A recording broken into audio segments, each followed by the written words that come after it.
Welcome into another edition of Carp's Corner. I got some great things we want to discuss today. Dive on in here, take a look at some of the big upcoming college football games this weekend from across the country. Dive in a little bit on the Kyrie Irving situation, him refusing to get vaccinated, kind of what that implies and what that means and his reasoning behind it, which, not my favorite player in the world, but I do always appreciate when people put their money where their mouth is. Talk a little bit about John Gruden, his situation, how the NFL has handled this, what the NFLPA now is trying to do, and where probably this thing ultimately ends up going. Talk a little bit about Michigan State's resurgence, probably the most unheralded team to start the year. A lot of people were picking them to finish somewhere 12th, 13th, 14th in the Big Ten, down near the bottom. And ultimately, they're undefeated at this point. They've been looking really good, and they're ranked 10th in the country. So Mel Tucker, the job that he has done there with Michigan State. And then I'm going to leave you with a little positive note, a positive message about one of the great things that I saw, in sports over this weekend. And it's something that at its core, at the genesis of sports, what it's supposed to provide, what it's supposed to do, how it's supposed to teach young men, and what we saw this weekend with that. So before we get to all that and finish up that way, I'm going to start with college football. Some of the big games coming up this weekend. Oklahoma State, the Cowboys taking on the University of Texas. The Longhorns obviously coming off a tough loss in the Red River rivalry.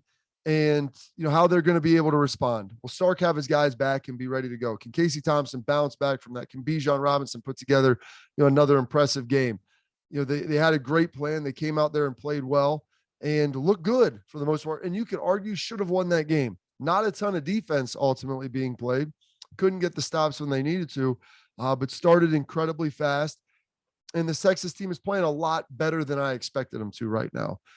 I didn't think Stark would have them kind of turned around this quick, this fast. And everyone looked at that loss to Arkansas early in the season, me being one of them, as kind of an indictment on them. And, maybe it's a little bit of indictment on the whole Big 12. I don't know, as far as where everybody's at with quality of opponents. But I do know that Texas ramped up their game. They played really well against Oklahoma, just couldn't get it done down the stretch. And they're going to be taking on a Cowboys team that isn't your typical Mike Gundy team. They're not throwing it all over the place. They're one of the better teams in college football, on defense this year. Their scoring defense has been pretty darn good. And that's what's been leading the way. You probably don't know a whole lot about them because they're not a very highlightable team because they don't have those big time plays. They don't have those elite players at the wide receiver position that we've become so accustomed to seeing, and a quarterback that's throwing for 450 yards seemingly every game. There's no Chuba Hubbard running around back there and, making these big plays. Like, their offense is a little bit void of some of that elite talent. But this is still, an Oklahoma State team that is not going to be messed with. And I think part of the thing with Texas, it's going to be interesting to watch them early to see how they come out and play. How do you respond after a difficult emotional loss in a big time rivalry game? And that's something that Sark's going to have to deal with now. This Texas program isn't accustomed to winning. They're not accustomed, to these big time games. And, and you could argue maybe they are accustomed to the disappointment, but can they bounce back and can they still, contend in the Big 12? I think they can. I think I was a little bit premature on them to write them off early, but I think the tail of the tape will begin early on, and you'll be able to see how emotionally charged this Texas team is. Playing at home, I think, helps. Hopefully they'll have, packed house and Longhorn Nation behind them, and that should help their players kind of step up. But they're going to have to get a big game from Bijan Robinson, to help kind of steady that thing on the ground and get everything going. They're 5.5-point favorites. Personally, I think that sounds about right. If they start with emotion and they're able to play hard and they're not coming off, a letdown game, then I think that they cover that 5.5. If they start slow, I think Oklahoma State might be able to control the tempo and get after them a little bit on the defensive side. So you got that. We'll travel to the SEC, where I think the next two best games in college football are this week. You've got the Auburn Tigers falling out of the rankings after losing to Georgia. And frankly, I was very disappointed that, they played the run fairly well early on. They just got worn out. But this Auburn offense is not very good. They're not very good. And it begins to catch up with their defense when they can't convert first downs. It wears you down as a defensive player when you're on the field so much. So as they take on Arkansas, who's coming off, an emotional loss, a tough one to Ole Miss after they lost to Georgia, the week before. I don't know exactly how they'll respond either. Now, I have a lot more confidence in Arkansas, KJ Jefferson leading the charge and being able, to run the show than I would Bo Nix or whoever they potentially have playing quarterback at Auburn. And so I think they're 4.5-point favorites. It's at home. That sounds about right. I believe a lot more in Arkansas, and I'll put that Georgia game from 2 weeks ago in a little box and bury it and say, you know what? They just got out of their skis early in the game. Georgia overwhelmed them, and then it was over. Against Ole Miss, I think that was a lot more indicative of the type of team that we'll see. I think they'll bounce back. A couple of tough losses, but I like Pittman as their coach. He'll steady the ship. He'll be the guy, I think, that'll be able to get them emotionally up for the game and be ready to go after coming off a couple of tough losses. But I like the favorite of this one too. Arkansas laying 4.5. Like I said, it's at home. And, when you're coming off emotional defeats, I think that matters a lot. The last game is another one that resides in the SEC that I don't know if anybody really had circled on their calendar to start the season, unless you were part of Big Blue Nation. You have the number 11 Kentucky Wildcats heading between the hedges to take on the Georgia Bulldogs, who are now ranked first in the country. I thought Bama was the most complete team. They were checking all the boxes. I continue to sit here and say Georgia can't throw the ball, and I don't think they can. And curious to see Stetson Bennett, JT Daniels, how these guys come out and play, who plays, what it's going to ultimately look like.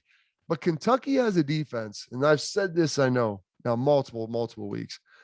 Mark Stoops has done a good job with that defense. Their offense is finally coming along because they've got Will Levis, the transfer quarterback, who comes in and doesn't play great, but he plays efficient football, keeps the chains moving, and they've finally been able to pair up an efficient offense with a defense that's been slowly building, and starting to become, I don't know if I'd call it elite, but really, really good in the SEC. Mark Stoops will have a game plan to stop that rushing attack of Georgia. Now, whether or not they're able to do it, I've said, if someone can, I want to see Georgia throw the ball.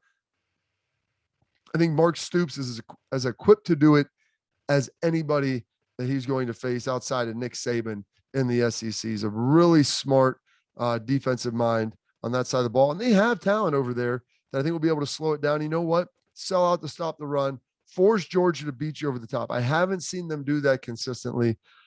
The line is 23 and a half, 23. I've seen it bounce to 24. It's moved a little bit. Who knows what it'll be ultimately at kick. I think some late money will come in on Kentucky in this one. Everyone loves Georgia because they're number one, and they've just been steamrolling people with that running attack. I don't know if Kentucky can pull the upset, but I do think they can keep it close. This sounds a lot more like a 10-11, maybe 14-point game. And so if you're going to give me 3 touchdowns and change, I'm going to take those points all day long because I like Kentucky as a football team.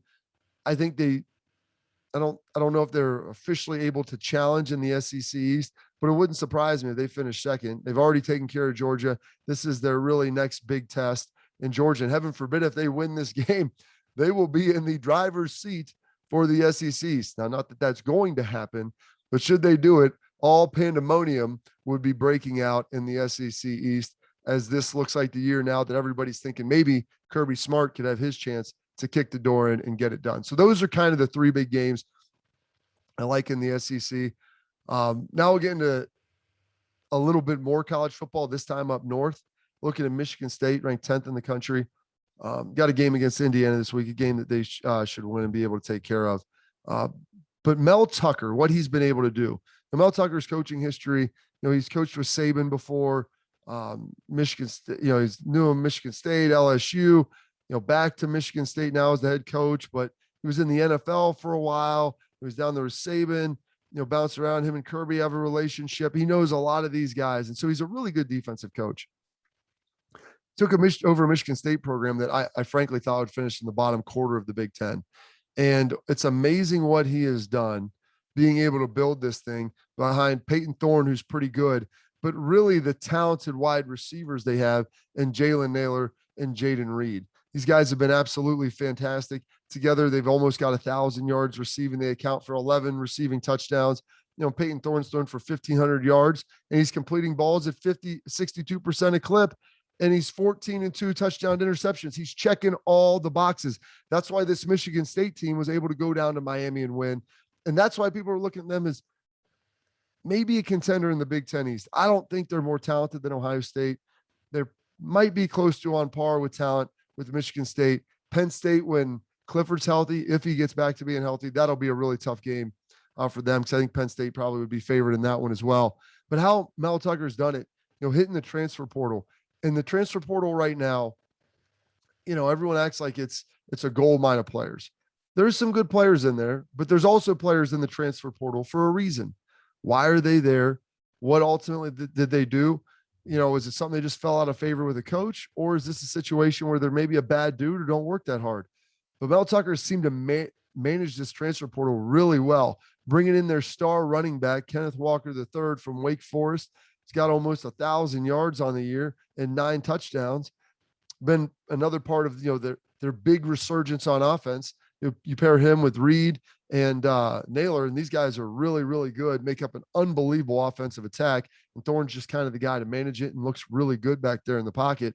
But then you look at some of the other guys that they've went and brought in.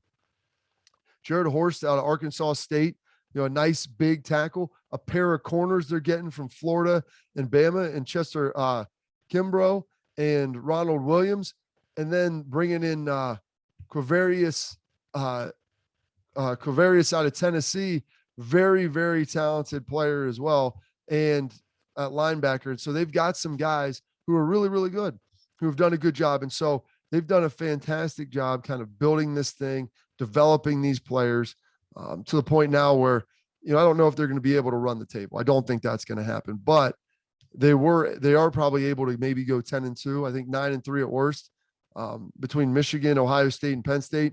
I think they get one of them. I don't know if they can win 2 of the 3. And I don't believe they're to the point where they can win all 3 yet, but I like this team to potentially go 10-2, finish the season really strong. Now we'll get to some other news here real quick. We got John Gruden. Obviously the emails come out, some racial stuff, some homophobic stuff, some misogynist stuff that's all in there. He tried to get ahead of it. You know, the NFL, whoever is leaking this out, and however it got out there, because there were 650,000 emails that came from the Washington football team investigation. And so someone either A, has an axe to grind with Gruden, you know, they maybe want to punish the Raiders, or maybe they're just trying to make the NFL look bad. But I'm curious as who in the NFL office, you know, would leak these things out. And you've got some of the biggest people on this thing, you know, the New York Times, Wall Street Journal. I mean, there's some big time entities, Washington Post, that are going to be diving in on this. And so trying to figure out what the motivation was. Is this just to smear the whole NFL? And I'm curious if there's anyone else, because it seems like when you look at this, that John Gruden was just singled out, that he was selected and they went after him. They got him fired. He's gone. And what he said, that stuff, it's fireable. But it also was private. And it was also stuff that happened while he was working at ESPN. And that was, you know, 6, 7, 8, 9 years ago. I mean, this is stuff that's been out there for a while. Just no one knew about it because it was private communication between him and Bruce Allen, was the president of the Washington football team at the time. I guarantee you there's a lot more stuff in there that is maybe as bad, maybe worse. And I'm interested to see if we see the slow leak of that stuff come out and continue to kind of go after the NFL. People are still going to watch, but I'm trying to figure out the motivation and how it was coming out, because now you have the NFLPA, who they say they want to see all 650,000 emails to see what's in there. And I don't blame them. You know, if this was, you know, a legal battle and they could get these through discovery, they will probably try to find the way. And I believe the NFL in Washington will hide them as much as they possibly can. And don't tell me for a second that there's not some incriminating stuff of Daniel Snyder on there. There has to be 650,000 emails there's going to be some illicit stuff. And I guarantee you there's a lot of other coaches around the league that are trying to scan their brains, trying to figure out exactly what they said. And if they ever sent communications to Washington, whether it's scouts, whether it was front office, whether it was other coaches, because all those emails were going to be subpoenaed or processed by the NFL, and they're all part of it. All part of it. What the amazing thing is, some of the stuff John Gruden said, and like I said, not everything, but there's some things that he threw out there about the league and the perception of what they're trying to do that I think a lot of other coaches hold. I'm fairly certain that they do, as just from listening to other players and guys who I've contacted throughout, the last couple of days, that there's some opinions of certain, people and what the league's been trying to do and how they've managed some of this stuff that, I don't think are exclusive to John Gruden. So I'm curious if this other stuff starts leaking out, who it impacts. And I believe if, John Gruden was maybe at a more powerful organization, that maybe this stuff is squashed and never even sees the light of day. But alas, he's with the Raiders. And Mark Davis is a punching bag, I guess, for the other owners, and they let it get out and they forced his hand. But don't tell me for a second there's not other owners, player or coaches, front office, scouts, everybody else not shaking in this as we try to find the motivation, because those things will slowly begin to reveal themselves here over the next couple of weeks. Diving into Kyrie Irving.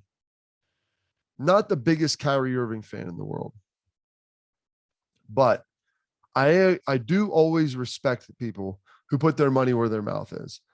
And when they say something bothers them, but yet they continue to do the thing that's compensating them that they say bothers them and is their big issue, then you know what? I don't know if you're really invested in that. I don't think you're really passionate about that. Kyrie Irving, you don't want to get vaccinated. I think he's probably, from the sounds of it, sounds like he's just more mandate. And, it's said now that he's trying to stand up for the mandates of people who don't want to do it, but can't afford not to get vaccinated would lose their jobs. I respect that. I respect it. It's America. If you choose, to take a knee on something and you don't want to be a part of it anymore, and it's one thing to complain about it, but it's another thing to actually take some financial hardship, because Kyrie Irving's not going to get paid if he doesn't play, and he can't play in New York, and the Nets are coming out now and saying he can't play anywhere. But I do respect him for the fact that if he thinks that this is sticking up, for the people out there who don't maybe have this voice and are being forced to do something by the government or their employer that they don't want to do, and this is his way of kind of standing with them, I ultimately respect it, because it's going to cost him a lot of money. He's made a ton, but anybody that's willing to stand on their principles and sacrifice potential earnings, there's a place in my heart for those people. Even if I agree or disagree with the principle, anybody that's willing to stand for something at a risk of financial or some sort of personal loss, it's impressive. It's very impressive. So tip of the cap to Kyrie Irving on this. We'll see where it goes. If he ultimately caves and gets vaccinated, maybe he doesn't play this year. It'll be interesting to see as well what will be their process moving forward, because I don't think that this would be going away in 2022 or the 2022 season, as they begin to venture into that. So we'll see kind of how that moves along as well, and how that begins to shift as we kind of monitor that situation moving forward. Now, that's some of the negative news that we have now in society and some of all the bad things that have been going on. Talked about some college football, talked about some vaccine mandates and how it portrays to professional sports, which basically, the NFL has made it so uncomfortable that you had to get it done anyway. And I think most of the guys acquiesce. Some of them haven't. You know what? Kudos and good for them as well. Talked a little with John Gruden. What's the motivation? This stuff leaking out. Is there more in there? Some of the big games, Michigan State's resurgence, and fantastic to kind of see that. But there's one guy, and this sits close to home with me, being an Ohio State alum, is Ohio State loses to Oregon. They struggle against Tulsa defensively. Head coach Ryan Day comes into their defensive coordinator, Kerry Combs, who has coached in the NFL for Mike Vrabel with the Titans. He was won a state title at Coleraine out of Cincinnati, Ohio, as a high school coach, which he did for a long time. Part of the national championship team at Ohio State in 2014. Comes back after being with the Titans to be the defensive coordinator. Things go wrong. Ryan Day ultimately removes him. And the defense has been playing much better the last 3 weeks. The whole team has, frankly, and that's due a decent amount to experience, maybe a little bit to a scheme adjustment. but tightening up the rotation, players improving, all of these other things. But his coach, his boss, asked him to take a reduced role and then gives him the game ball most recently after the victory against Maryland. And Kerry Combs comes out, that people asked him about it. And he has a great response about how, he's asked players to do this his entire coaching career. And you make tough choices. And you tell guys, hey, it's about sacrificing for the team. And this will do this for you. And this will make you better. And this is what we need you to do. I'm going to tell you this, as a player, as a coach, whatever it is in life, when someone tells you you're not good enough to do something and you need to eat it for the team, it hurts. It stings. And at that juncture, you have a couple options in life. You can pout. You can throw a fit. You can be a malcontent and not go out there and want to do your job anymore and try to sabotage everything. Or maybe just go out there and go through the motions, work at it, but you're not really all in and all invested like you would have been otherwise. And these are the things that sports teach us, at their very base, at the very root, what it was designed to do was teach us in small doses of sports adversity, how to handle real adversity in life. When things don't go your way and it's not how you planned, how are you going to be able to handle those things? And what Kerry Combs did is he went out there and worked his tail off, and he came out and said, he goes, it would be disingenuous for me to do anything else for the amount of players that I've told over the years the same thing. And I've asked them to do the same thing that he basically had to do, take a lesser role to help the team so that they would ultimately be able to go out and have success. And I hope that this Ohio State team ends up doing some great things, because I want this to be a testament that in 2021, as bad as things are in the world and as selfish as we are potentially as a people and as a society, that there's lessons to be learned. There's lessons to be learned from sports. So when things aren't always going your way, you can pack it in, you can hop in the transfer portal, you can throw your gloves at a coach, you can walk off the field, you can do all of this stuff. Or you can choose to take your medicine and commit to the team that you've been a part of and give them your all and push forward in that way. Because that's what sports is supposed to teach. Because there'll be days, whether it's high school, little league, middle school, college, NFL, it's a job. But all the rest of them, you're still developing young people, men and women. In football, generally the case is young men. Because there's going to be times in your life, and this is something that my dad told me, and it was true when he said it 20 years ago to his teams that he coached in high school, as true as it is now, where you're going to wake up one day, maybe your car won't start. You don't have enough money to fix it. Maybe one of your kids is sick. Maybe your wife has cancer. Maybe your spouse is leaving you.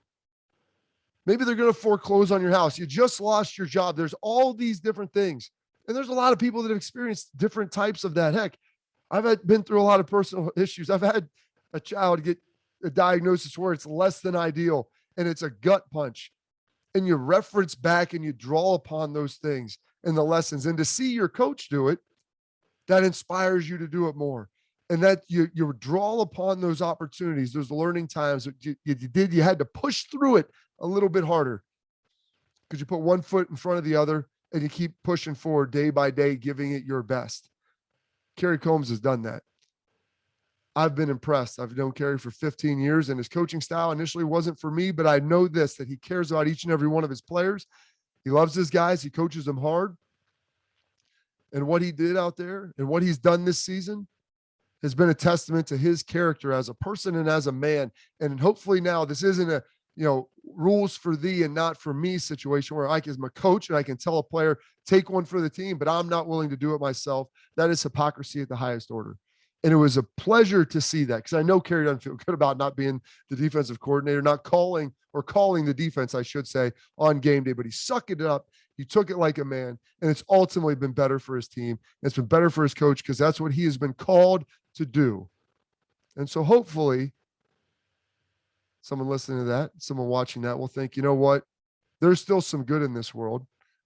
I can draw upon some lessons and things that I had in life, some hard times, and there's other people still willing to go out there and sacrifice to try to improve and to make the group around them better. That's it for this edition of Carp's Corner. Catch up next time.